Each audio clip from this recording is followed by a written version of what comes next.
Hi, everyone. How are you? Thank you for joining us today. I am going to go ahead and share my slides here. And thank you for joining us for a presentation on heartburn. And so today we're going to be talking about how to empower your gut, how to find heartburn relief and free yourself from your heartburn medications you might find yourself taking every day.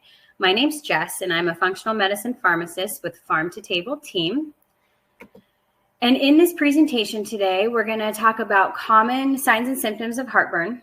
We're also going to talk about what we love to do in functional medicine is find the root cause, get to the root cause of why you have heartburn, why you have GERD, and then discuss the concerns and risks of using prescription heartburn medications long-term. So why is it a concern or an issue to use them long-term, even though they seem to be pretty benign and well-tolerated? And again, use a functional medicine approach to relieving heartburn, to helping you find relief. Why may this medication not be working for you like it used to? And what are some things that you can do? And in addition to functional medicine approaches, but actionable and realistic lifestyle changes that you can do right now, like while you're on this presentation, things you can do as soon as you get off of this presentation to help with your heartburn. So as I mentioned, my name is Jess, and I am a functional medicine pharmacist with Farm to Table team, and I also own a pharmacy in Pennsylvania. And so I deal with heartburn medications day in and day out, refills, new prescriptions, patients asking questions, why am I on this? It's not helping me like it used to. What else can I do to help with my heartburn? And my favorite one that I get often is, I never even had heartburn. Why am I on this? Like, where did this medication come from? And when I try to stop it, I get heartburn when I never even used to have it. So those are going to be all things we'll talk about today. And so first off, let's talk about, what is heartburn or GERD? And I might use those terms interchangeably in this presentation, but basically GERD is a term for chronic heartburn, for long-term heartburn. It's gastroesophageal reflux disease. Almost 35% of Americans are affected by this. And like I mentioned, GERD is when heartburn turns from acute to chronic, and 10% of Americans experience heartburn every day. And the reason that, it's an issue that we go to the doctor for, that we want to seek help, is because heartburn's uncomfortable. Basically, it's your stomach acid entering your esophagus, causing all of these symptoms you'll see over here, like burning sensation in your chest, burning sensation when you lay down. You might get sour burps or regurgitation when you bend over or at unexpected times of the day. Some patients might complain that they have a hard time swallowing. They feel a lump in your throat. Chest pain can also be a symptom of heartburn, but we always say if you ever experience chest pain to seek medical help right away, because it can be more than just chest pain and discomfort. It could be a heart attack. I've had people that, they don't get that typical chest burning feeling. They might get it in their upper abdomen, like right at the bottom of their ribs, and not know what it is. Nausea, burping soon after a meal or belching after meals, bloating after meals. And then you can find some patients with symptoms that we might call, like hidden reflux or silent reflux. So chronic dry coughs, changes in your voice. You might get laryngitis more often than other people. Sleep disturbances where you're waking up and you don't know why. Hiccups, and also ear pain, like lower ear pain can be a sign of heartburn. And these symptoms are an issue too, and something that we need to figure out why we're having them, because that acid being around long-term in our esophagus can be a problem. You can get patients that have a Barrett's esophagus, which can lead to esophageal cancer. And also if there's acid in the stomach that's been there for longer than it needs to, or in higher amounts than it needs to, can cause gastric ulcers.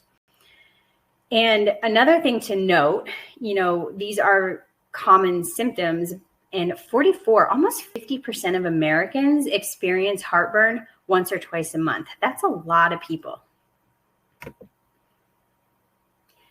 And these next two slides, this one and the next one, are little seeds I want to plant in your brain that is kind of, I want to change the narrative around heartburn. I want people to realize this. And I even want healthcare practitioners to realize this.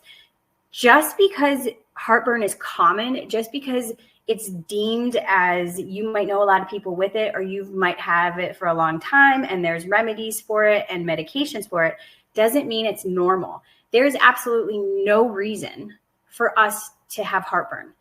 And we're going to talk about the causes of heartburn, and most of them are lifestyle. So we're doing this to ourselves. We're giving ourselves this uncomfortable feeling of heartburn. And also another thing that I like to really stress and really change the narrative is that heartburn is mostly seen as too much acid. But really, it's actually most of the time because we don't have enough acid. And it's the heartburn is causing because the acid's in your esophagus where it shouldn't be, but it can be there because we're not digesting our food because we don't have enough acid. So it's getting pushed up into our esophagus. And if you ever did have a scenario where somebody had high amounts of acid, usually our body says like, whoa, hey, there's too much acid going on, and it turns it off. And then now we have low stomach acid. So those symptoms of high stomach acid or low stomach acid are very similar, and it's hard to tell the difference. But in conventional medicine, and when I say conventional medicine, I'm talking about, just like going to your regular doctor, like going to an urgent care or an emergency room or your regular family physician. That's conventional medicine. And, you might have heartburn symptoms. You go in to make an appointment with your doctor. You get some FaceTime with your doctor for 5, 10, 15 minutes. And most of the time, they're going to write you a prescription for something that you see here on the screen. We've got proton pump inhibitors. They're the most common. Nexium, Prilosec, omeprazole, pantoprazole. A new one is Dexilant. They are all going to shut off the acid pumps in our stomach, and this is irreversible. And that's important to note, that this reduction of stomach acid is irreversible. So now our body is going to try to compensate for it and make more acid, but that medication keeps coming in every day and shutting off the acid. So these can actually cause rebound heartburn if you ever try to stop them. And one thing to know is these are very strong. They're very good at what they do, shutting off that acid. And so they should only ever be used for no more than 6 to 8 weeks at a time. But I bet somebody that's been on one for a very long time. And I bet maybe even you've been on one for a very long time. And that's what brought you here today. And also too, so we know we're not supposed to be on these long term, but they're in like the top 20 medications dispensed and prescribed in pharmacies in America today. In fact, PPIs are number 3 behind cholesterol reducing medications and antidepressants. And so basically, there's a lot of money going into these heartburn medications because so many people are on them. And there are certain cases that we can use them long term, like we mentioned Barrett's esophagus or esophageal cancer. Those are situations that they can be used for longer than 8 weeks, but the amount of people that have those conditions is very low and very rare. H2 blockers can be another one. They're not as potent as proton pump inhibitors, and you might recognize the names like Pepcid, famotidine, Zantac, and even Tagamet. I don't even carry Tagamet in my pharmacy because it has so many drug interactions. If somebody does ask me to order it in, I will, but then I make sure I review their medications with them that there are no drug interactions. So, just because these medications are available over the counter doesn't mean they're totally safe and totally okay for anybody to use anytime they want. And so H2 blockers also reduce stomach acid by binding histamine receptors in your stomach, and they're reversible. So that's important to note too, because they're not as potent. They may not help your heartburn symptoms as much as a PPI would. And they're also not going to cause rebound heartburn if you ever stop them. And then we have antacids, Tums, Maalox. They're going to have calcium, magnesium in them, and they're basically going to neutralize the acid. So it's like a common acid-base reaction. And so it's not shutting off the acid, but whatever acid is there, it's helping to kind of neutralize it, get rid of it, and it won't work. And all 3 of these, the PPIs, H2 blockers, and antacids, have long-term risks because we're shutting off the acid. And we're going to talk about how and why acid is so important. But antacids themselves can have some issues like kidney stones because of the high amounts of calcium you might be taking in, and binds other medications. So if you take it around other prescription medications, it might bind them. You don't absorb anything. And both the calcium and magnesium, depending on what you might experience, cause either diarrhea or constipation. So why do these cause long-term risks? If acid is giving us our symptoms and we're turning off the acid, why is this a problem? Stomach acid is so important. And this isn't a functional medicine thought. This is like 101 basic chemistry, biochemistry that doctors learn, pharmacists learn, nurses learn. Like stomach acid is super, super important because it's the first line of defense in our bodies, and it's the first line of digestion.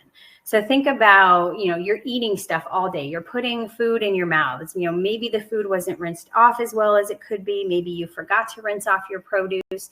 You're touching your phone. Our phones are filthy. You're chewing on a pen. You're biting your nails. You're touching your steering wheel, doorknobs, and then touching our face. And so all, bacteria, parasites, viruses that can get into our system, the stomach acid is there to kill it, it's like first line immune system to help get rid of these foreign particles that are entering our body.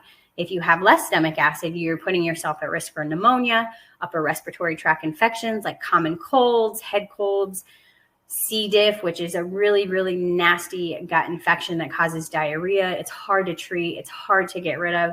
And that can happen because of dysbiosis, or basically your gut microbiome. So all the bugs, all the good and the bad bugs become imbalanced because of your lack of stomach acid.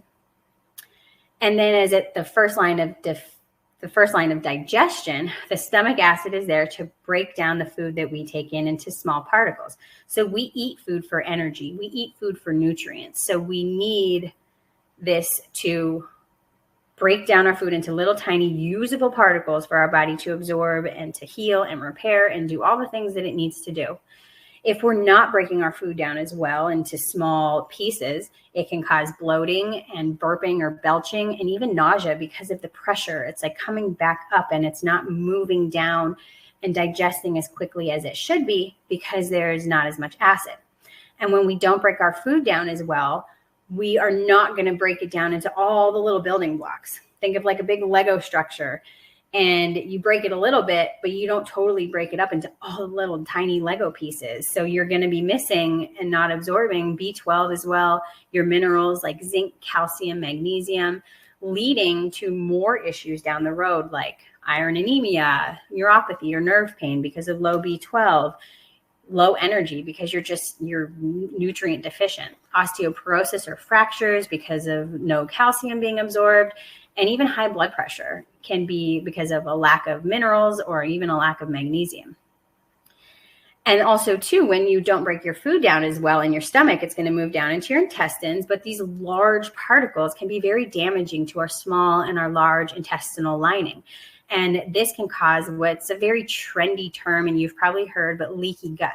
So large food particles can actually damage our intestinal lining, causing leaky gut, causing these large particles to get into our bloodstream, which then makes our immune system react to it, causing an immune system cascade. And when our immune system is turned on all the time, we can get food sensitivities to these large particles, and we can also get chronic inflammation. And so I mentioned that stomach acid is super important. And you're going to see that not once on this slide do I list the causes of heartburn or GERD as too much stomach acid, as stomach acid to excess, like an excess of stomach acid being a problem.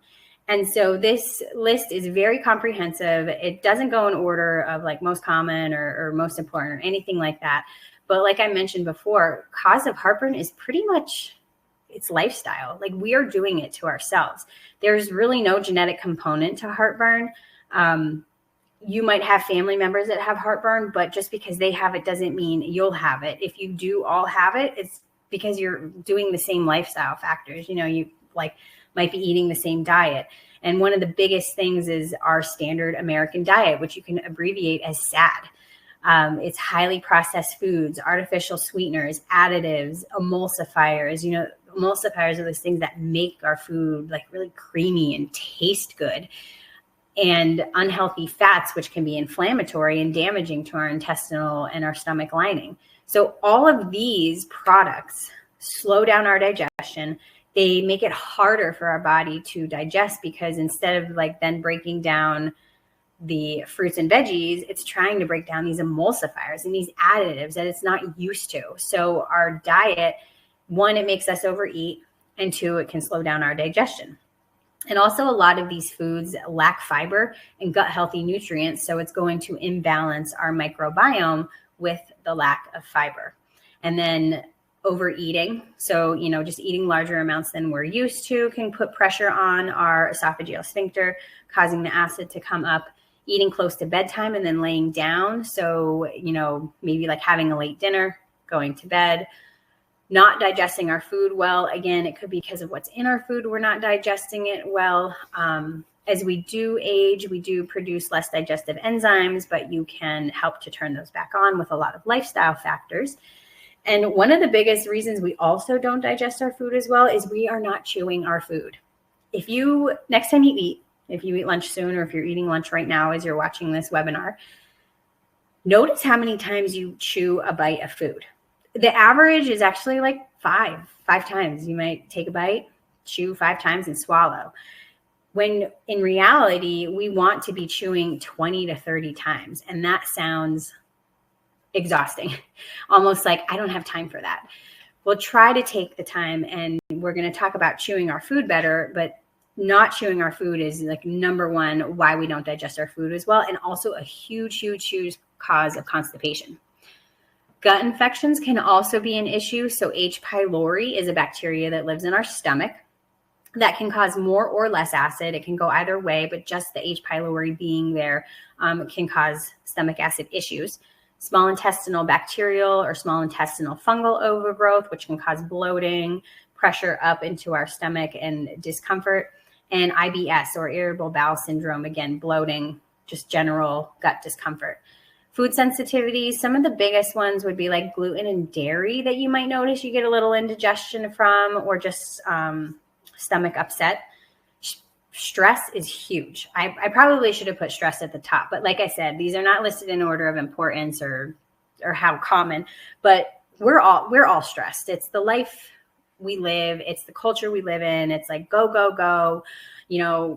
Are you taking a lunch break? You're eating your breakfast or your lunch in your car? You're always on the go. And so when we're stressed, our bodies don't know the difference of whether we're being chased by a lion, or we almost got in a fender bender, or our kids just made a mess of the house, or our boss just yelled at us, or we have like a deadline to meet. Our body doesn't differentiate stress. Our body just sees it as stress. And when we're stressed out, we are not going to digest our food. When we're stressed out, our body wants to prioritize running away from that lion, muscle, heart, brain, energy. So it's going to pull all of its resources from our digestive system, and then we're not going to digest our food as well. Magnesium deficiency is huge. I think it's like almost 80% of American adults are deficient in magnesium, and we need magnesium for proper muscle tone and proper muscle contraction. So that esophageal sphincter that we have from our esophagus to our stomach, if we are deficient in magnesium, it's not going to have the right tone to keep all of our stomach contents in our stomach. Zinc deficiency is pretty common too, and that we need to make stomach acid. We need zinc to make stomach acid. We can have some structural issues, maybe like some people might have a hernia. Their esophageal sphincter is pushed out of the way due to, say, a larger belly, or they're overweight.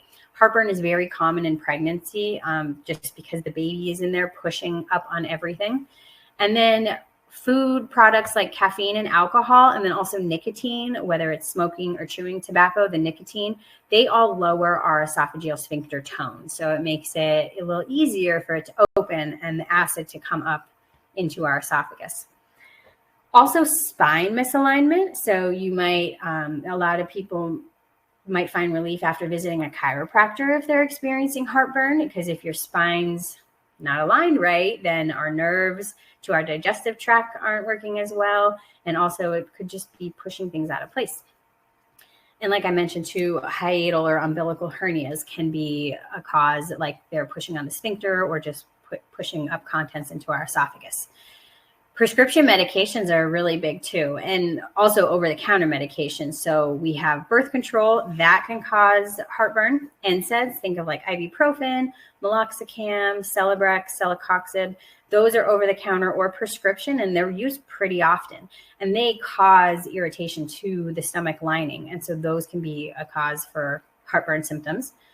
Iron is just really hard to digest, especially like ferrous sulfate forms of iron. So that can cause indigestion or heartburn. Antibiotics, because they're going to change our gut microbiome. And then blood pressure medications, specifically calcium channel blockers. So think like amlodipine. That one, it's the way it works. It's going to change stomach acid output and actually cause heartburn. And so I'm going to go back really quick. Remember, I did not mention too much acid. I did not mention high amounts of acid.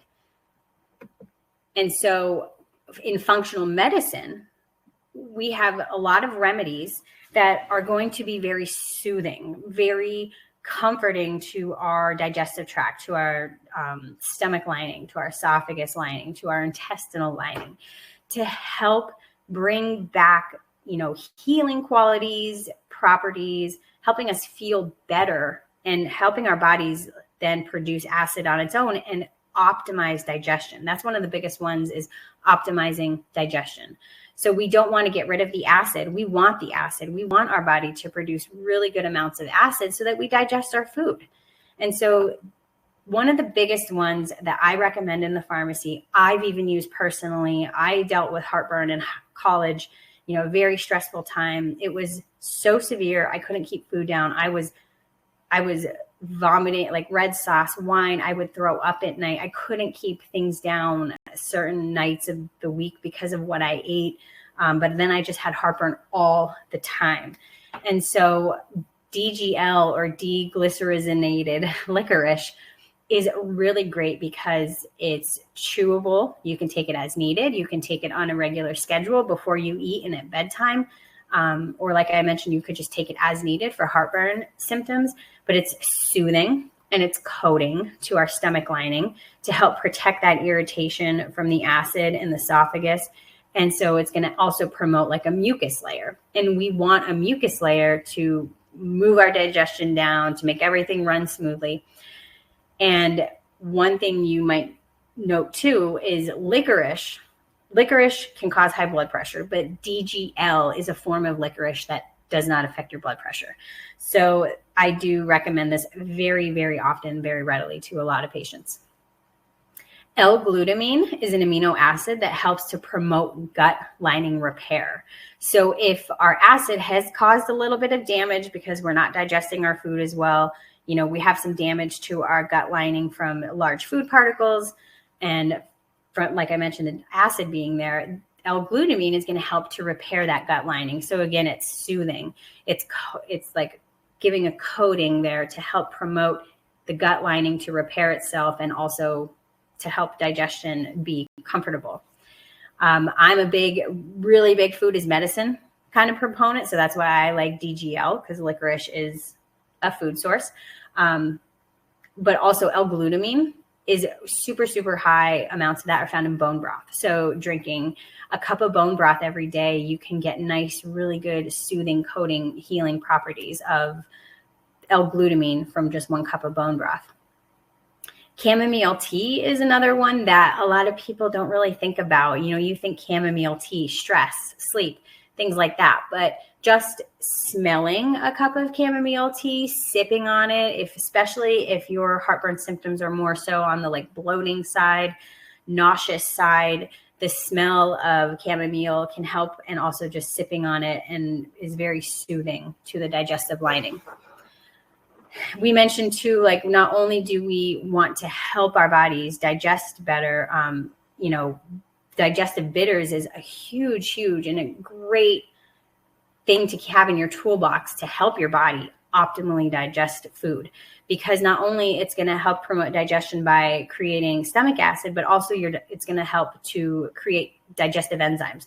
So, things to help you break down proteins, fats, stuff like that. So not only will it increase your stomach acid production to digest your food. But further down the line, as stuff moves into your intestines, it's going to promote other digestive enzymes to help you break down your food even more.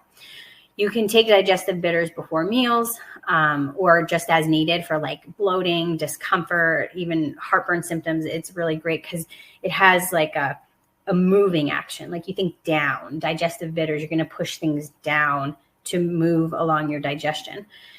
And another food is medicine. If you can't get your hands on any digestive bitters, think bitter foods like arugula, cocoa, dark chocolate. And we think sometimes we think dark chocolate, heartburn, but just the bitter action of it is going to promote digestion.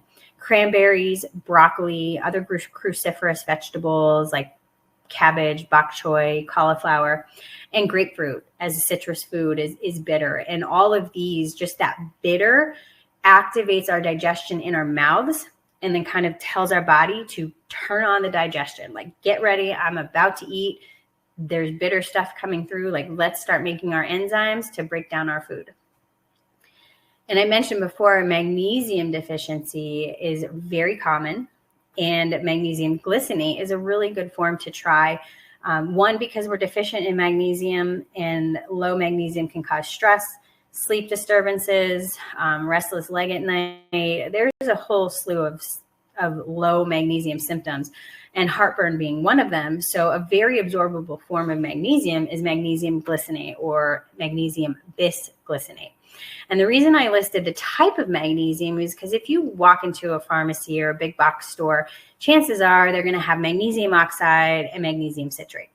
Well, magnesium oxide isn't very well absorbed, and magnesium citrate can actually cause diarrhea. So you want to make sure that you get your hands on an absorbable form of magnesium. And I think magnesium glycinate, I've had really great success with that in my patients. And so there are no GI side effects with this magnesium. And we want it to help promote tone for the sphincter, for our esophageal sphincter, to keep our stomach contents in, and also help promote digestive muscle tone to move everything along. Some other functional remedies that I'm not going to deep dive into because I feel like these ones are very specific, and I'm not just going to go tell everybody to take a probiotic and take aloe, because probiotics are very specific to each individual patient. What are you dealing with? Are you dealing with constipation, heartburn, diarrhea?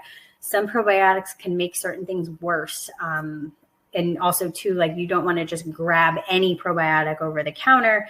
Most probiotics that you find in stores are single strain, and they're not going to give you as much benefit as a high quality multiple strain probiotic that you can, maybe ask your pharmacist for, or especially ask a functional medicine pharmacist for a recommendation. And again, food is medicine. Fermented foods.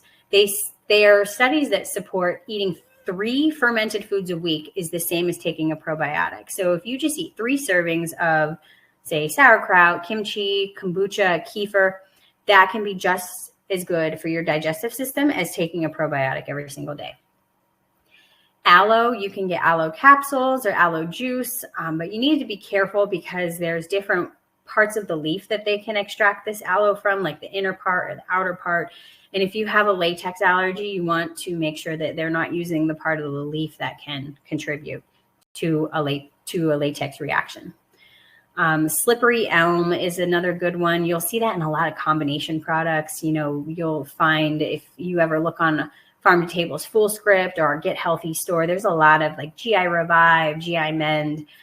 There's some really great combination products, and you'll see slippery elm in a lot of those. And it works very similar to DGL, but I've had better success with DGL in my patients. Zinc carnosine, again, zinc we need to make stomach acid. So that is something to always be considered as well for a patient.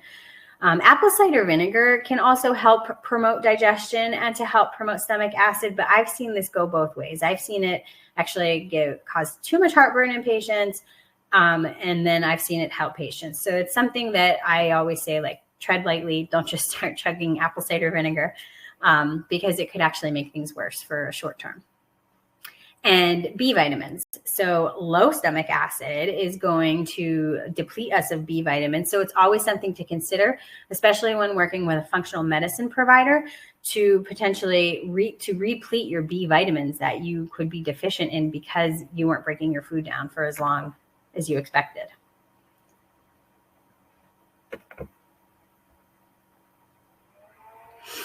So I mentioned, and I'm very excited to share these lifestyle, and you might think, like it's not the cool and the sexy things, like it's not supplements, it's things that you're going to have to try to remember to do, but they're so foundational and they're so pivotal to making sure that we're digesting our food. And I have seen patients overcome constipation just by, first thing, chew your food. Are you chewing your food? That is like first line, chew up your food, your stomach breaks it down. Well, I've seen my husband put an entire hamburger in his mouth in like 2 bites. So he's not chewing his food. So I know, and most of us, we're in a hurry. We're trying to like feed our kids at the same time, or we're not taking an adequate lunch break. We're not sitting down to have dinner. Sit down, relax, smell your food. Smelling your food is also going to help to activate our digestive enzymes. And enjoying the time that you're sitting down. Like, who are you sitting with? Get off your phone, be present, pay attention to your food and your digestion and chewing your food. And that will bring your body into a safe place to really help it then focus on digestion. Breathing, if you can't be in a very comfortable environment to eat, or like you're at work or it's loud, just taking some really relaxing, deep diaphragmatic breaths, like 5 breaths before you eat. Just sit down, put your phone away, take 5 breaths in, and then start eating. And that also too is going to help to bring your nervous system's attention and your nervous system's activity to focusing on digestion. Cooking your veggies can be a huge benefit for some people because they're just so much more easily digestible. Think of like eating a piece of raw broccoli, and then think of eating a piece of steamed broccoli. One, it's easier to chew. So it's going to be broken down into smaller pieces automatically just by it being cooked. And the fiber is more digestible as well. So it's going to cause less bloating. So whenever I have somebody with any gut issues, no matter what they are, I always start them off with cook your veggies. We automatically too go to salads. We think salads are just like the best and the healthiest, and we need to have a salad. But sometimes we're doing ourselves a disservice by eating this plate full of raw veggies and slowing our digestion down. So, get creative. Find like cooked salads, eating bowls like with a bunch of steamed veggies and meat and some grains. And that all encourages you to just kind of pile on the cooked veggies. The options for bowls are endless. Reducing caffeine and alcohol and nicotine, because they're going to lower your esophageal sphincter. So they're going to encourage our stomach contents and our stomach acid to come up into our esophagus. But also caffeine and alcohol themselves are direct irritants to our gastrointestinal lining. So they're direct irritants to our esophagus, our stomach, our intestines. And so they're going to directly irritate the lining of our GI system, causing heartburn symptoms, causing just indigestion or upset GI issues. And it's also not going to make us absorb our nutrients as well. So if there's like irritation and inflammation, we're not going to absorb our food as well. So one, to promote esophageal sphincter tone, get rid of or lessen caffeine, alcohol, and nicotine, but also to help promote and improve absorption of our food. Try to finish eating 3 hours before bed. So you don't want to be laying down with a full belly. And this one might be a little harder to do because we're so used to having water with like next to us or some kind of drink while we're eating. And so basically you don't want to be chugging water while you're eating. You want to be sipping on it to help flush your food down, because large excessive amounts of that can cause pressure on our esophageal sphincter, cause the food to come back up, and just overall bloating and discomfort. So we want to, you can drink with food, with eating, but just not too much. And reducing processed foods. So reducing the foods in the SAD, standard American diet. So reducing processed foods is going to help prioritize our digestion, get all that gunk and that garbage out of there so that we can focus on the real foods and breaking them down for where our real nutrients come from. And again, chew your food. Try to, next time you put a bite of food in your mouth, count how many times you chew it.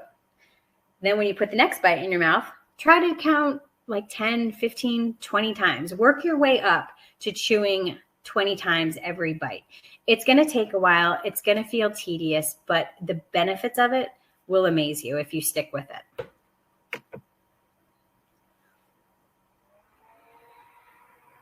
And we're also here to talk about, freeing yourself from these heartburn medications. So I always tell patients, don't ever stop a medication without consulting your doctor first, especially your doctor that put you on it. Never stop your medications without talking to your doctor or your pharmacist, because a lot of times doctors will be like, I don't know how to do that, or I don't know if you should do that. They're afraid to take you off of medications. So if you don't find any help from your doctor, maybe check with your pharmacist and see if they can help you. Come up with a taper plan, because, if once you start pulling away these heartburn medications, you're going to get rebound heartburn. It's almost like a given that you're going to get rebound heartburn. So you want to go slow, taper off of it slow. Come up with a plan so that you can kind of remember where you are each week and like skipping doses. And then working with a functional medicine provider or a functional medicine pharmacist can be even more beneficial than just doing it yourself, because you're going to, help promote healthy digestion, help to make sure you've got adequate stomach acid, doing all of the good things to optimize digestion, and then taking your heartburn medication away. So if you just take your heartburn medication away right in the beginning, you're going to be in a spot where it's like digestion isn't optimized, and you probably will have some symptoms. So if you do all of the things like start DGL, L-glutamine, bone broth, doing those things while still taking your medication, incorporating gut healing foods, things like that, and then tapering off or pulling away your heartburn medication, you'll have better success than just stopping it completely. And throughout that time, you can do it while you're on a medication. You can do it while you're on an acid reducing medication, but it's going to kind of skew the results. But then over time, as you're working on healing your gut and promoting digestion, you can do an at-home stomach acid test, which is really neat. I encourage everybody to do it, just even if you don't have heartburn symptoms, just to kind of see where you are, because you can have silent heartburn symptoms, or you could just have low stomach acid and you don't realize you're not digesting your food as well. So the at-home stomach acid test, you take a 1/4 teaspoonful of baking soda, mix it in 8 ounces of water. You're going to drink it first thing in the morning before you eat any food, before you drink any coffee, before you're turning on your digestive system. And once you have drank the full 8 ounces, see how long it takes for you to burp. So again, this is like an acid-base reaction. It's the baking soda and your stomach acid coming together, causing like bubbles and making you burp. So if you burp within 5 minutes of drinking it, you have good acid production. If it takes longer than 5 minutes for your first burp, or you don't burp at all, chances are you have very low to little to no stomach acid. And then that is when I would seek working with a functional medicine provider to help bring back that stomach acid and optimize your digestion and figure out why. Why don't you have any stomach acid? Like, what is going on at the root cause of this to make you not digest your food and not produce any stomach acid? And like I mentioned, being on an acid reducing medication will skew these results, but you still can try it. And then I always recommend trying this along your gut healing journey to kind of see where you are with stomach acid production and digestion. So as we finish out the presentation here, I'm going to have some offers for you, a link to some of the products that we talked about. And, what is it like to work with a functional medicine provider? What is it like to work with a functional medicine pharmacist?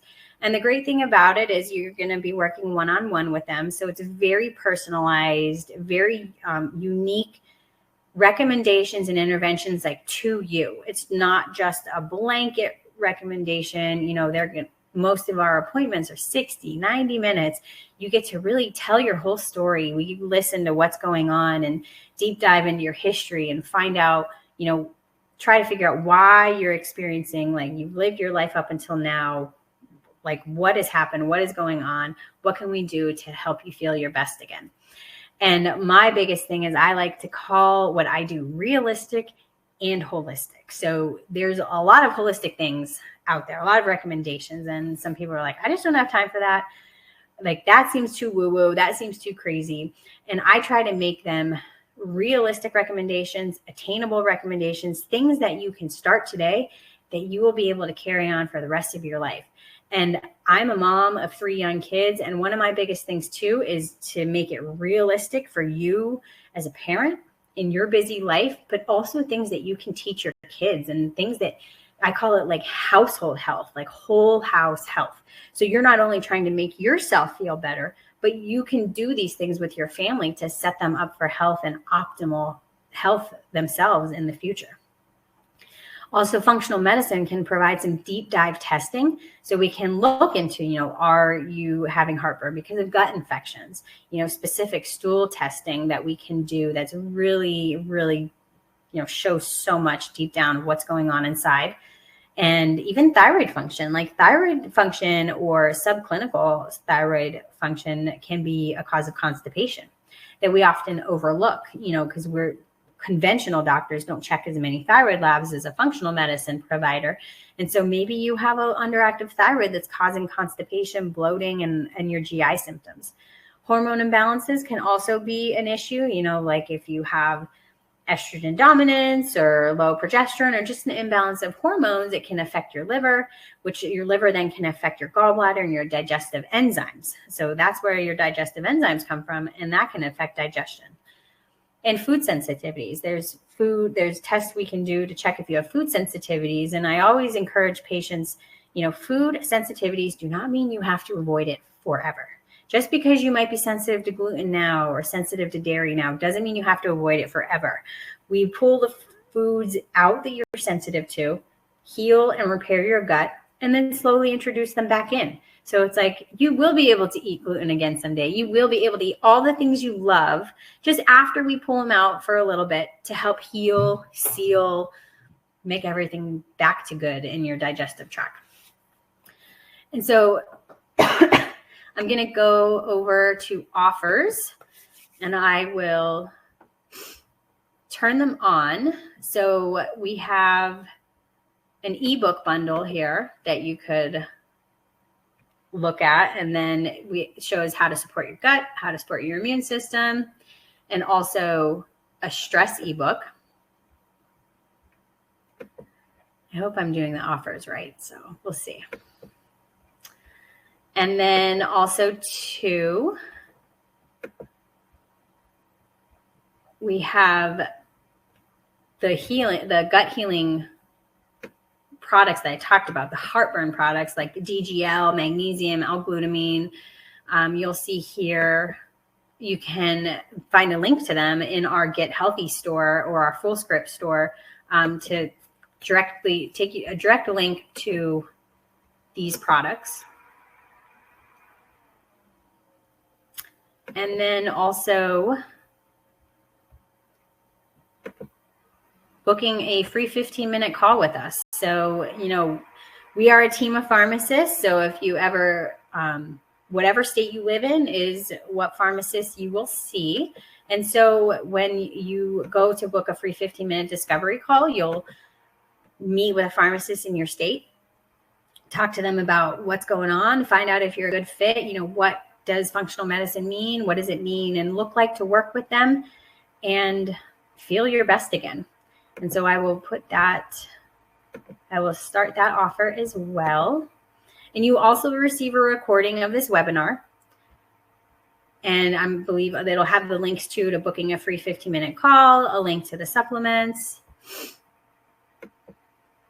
And I will go here to see if we have any questions. All right. So you can, submit your questions in the chat box now for the next few minutes. I'm going to go into here. Sarah said, yay for chewing. Thank you for the reminder. Yes, I have to remind myself all the time to chew our food.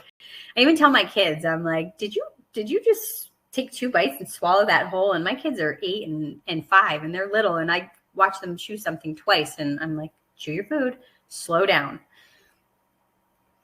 And then Molly said, DGL had been suggested to me and I was scared to take it since I read that high blood pressure can be a component. And here I am on Pepcid. Yes, DGL, absolutely. So licorice, especially like black licorice. So there have been cases of people getting high blood pressure from eating too much licorice. And it's coming from a component in licorice. But the DGL basically is a form of licorice that removes that component, that it's not going to cause high blood pressure. And really the high blood pressure is coming from fluid retention, and fluid retention causing high blood pressure. So the DGL does not have that. So I am comfortable and I feel safe to say that it is safe. If you have high blood pressure, if you're on high blood pressure medications, or you don't have high blood pressure at all, it's not something that's going to put you into hypertension or high blood pressure. If you do ever look at any gut products, or like something you might find, say like at a Target or a vitamin shop or something like that, if it's a gut combination product is ever recommended to you and it has just plain licorice in it, that is what you want to avoid if you have a history of high blood pressure. So remember, DGL or deglycerinated licorice is safe to take with high blood pressure. All right, let's see if I have another question. Do you recommend these supplements while tapering off a PPI, or do you use them and stop the PPI? I would say wherever you find yourself, whether you have found yourself off of a PPI and struggling with heartburn, go ahead and start these supplements. Or if you want to get off of your PPI, I would say start them while still taking your PPI or your acid reducing medication. Start the DGL, start drinking bone broth or taking a glutamine supplement. Start supplementing with magnesium at bedtime every day, and do that for a few weeks. Then start to taper off your PPI, your acid reducing medication, which again, I always recommend if somebody's tapering, there's no written rule in how to taper off of a medication. But if I'm going to taper somebody off of a PPI, it's definitely going to take at least 4 weeks. So that is where I like to see these supplements be brought in before you even start to taper, while you're tapering, and then after you're done tapering. And you might think, well, I go from taking one medication of a PPI to taking multiple medications. So where's that? Like I'm huge on pill burden. Like I never want to burden somebody with pills, but the whole point is that yes, you're getting off of this PPI, this acid reducing medication, and you are adding in multiple supplements, but ideally you're going to support your digestion so you won't need those supplements forever. So you'll use the glutamine short term, like 3-6 months to help heal your gut lining. Then you can use the DGL in the meantime too to be very soothing. And then at some point you'll only use the DGL as needed. And magnesium is a thing where yes, anytime you are suspected to have a nutrient deficiency or a sufficient amount of a nutrient, I say 3 months minimum. So if you suspect that you're low in magnesium, definitely supplement for at least 3 months, assess how you feel, and go from there, whether you choose to continue it or not. I hope that answers your question as to when to use these supplements. So use them before tapering, while tapering, and then after. And then once you've optimized your digestion and stuff, you'll find that you don't even need them as much as you did. Do you recommend combo products like GI Revive versus individual products to heal the gut? So this for me is where pill burden comes in again too. So, am I causing more of a stress on somebody by having them open 4 bottles a day versus 1 bottle a day? So in addition to spending time with somebody on a functional medicine visit, which, like I said, is like 60, 90 minutes, I spend so much time researching supplements to put them on because I hate pill burdening patients. I never, ever want to do that to somebody. And I also don't want somebody to feel like they're spending so much money and dishing out so much money on supplements. So yes and no. If I find that a combination product has everything in it that is going to help them, it doesn't have anything extra, and it's going to save them money buying one bottle versus other ones, then yes, absolutely. But at some point, if you've ever had heartburn, I always say keep the DGL, like just the plain bottle of DGL, in your cupboard. I keep it in my cupboard. It's like my Tums. It's like my go-to if I'm, not eating as well as I should, or I'm getting heartburn symptoms. I will take DGL as needed, and that's like my go-to thing for heartburn. So a combination product can be really good to reduce pill burden, but it depends on the patient, if that answers your question. And like I mentioned too, some of the combination products will have just plain licorice in them and not DGL. So that's something I always look out for.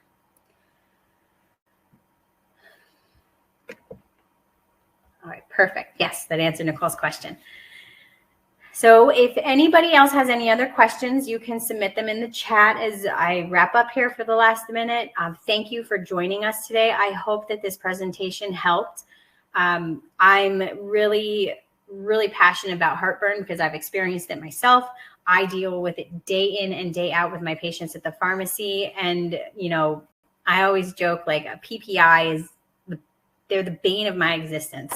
It is like I'm in charge of inventory at my pharmacy, and you can bet I've got 1,000-count bottles of omeprazole and pantoprazole on our shelves. But I really do like the narrative and the conversations with my patients are shifting. Am I supposed to be on this? Why am I on this? Is there something else I can take? I read that this isn't good for me. And we are really big too with nutrient depletion. So drug-induced nutrient depletions at our pharmacy. So we bring that up in conversation a lot too. So I have helped patients get off of their medications, find relief elsewhere other than a PPI. And I've also seen PPIs get people, I guess you would say, in trouble. Nutrient depletions are going to lead to more chronic diseases and more prescriptions. So just by starting on one, you might find you're on 1, 2, 3, and now 4 medications 2 years down the road. And you're asking yourself, how did I get here? And that is how us as functional medicine pharmacists can help you. So I don't see any more questions.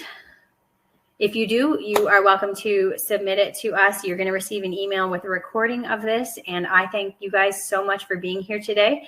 I'm off to work tonight at the pharmacy and go dispense some omeprazole, but this presentation is going to really light a match under me to start questioning people and seeing if they need help getting off their meds today.